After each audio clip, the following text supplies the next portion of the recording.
Agriculturally speaking, Butte County is known for its rice fields, its almond orchards, and its walnut trees. But what you may not know is that Butte County is also the leading producer of worms. And many of those worms are grown right here in Durham at the worm farm.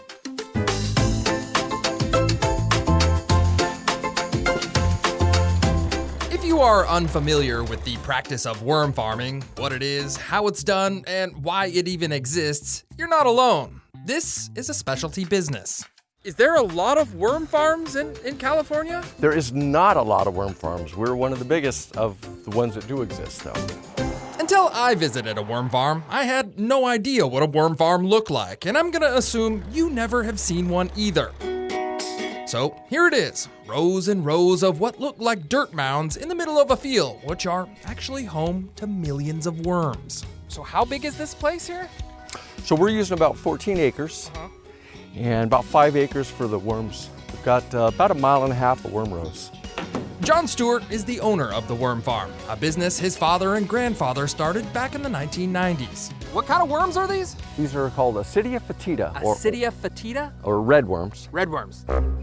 As John and I walk along the worm rows, I quickly learned that worm farming is a dirty business. One thing you got to get used to is these flies that are around here. Yeah, we do have a lot of biology.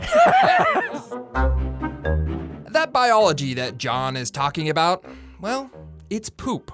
Turns out these worm rows are not dirt piles. We raise worms, so we produce worms and worm castings, worm poop. Castings? Castings. Poop? Poop. Okay. Worm castings are sort of like super nutrients for plants. Gardeners add worm poop to their soil to grow healthier fruits and veggies.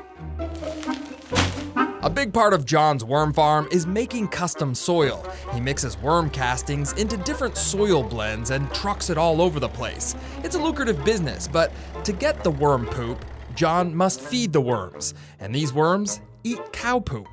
They eat cow poop? They do. Okay. All right, and that's, so it's a very...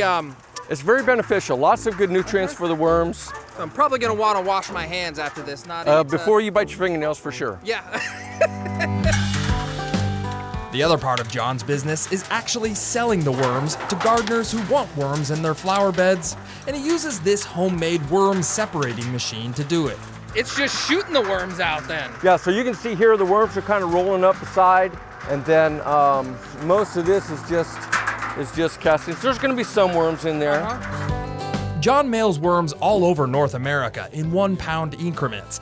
He estimates there's about 1,000 worms in each box. Aren't you worried that someone's going to start their own worm farm and compete against you? No. They can call me up and I'll tell them how to do it. Worms are crucial to growing food, especially in organic farming. And that's why for years, John and his family have been providing worm field trips to school children.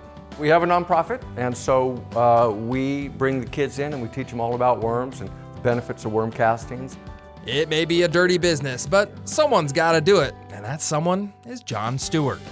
From the Worm Farm in Durham, I'm John Bartell. Hope to see you on the Backroads.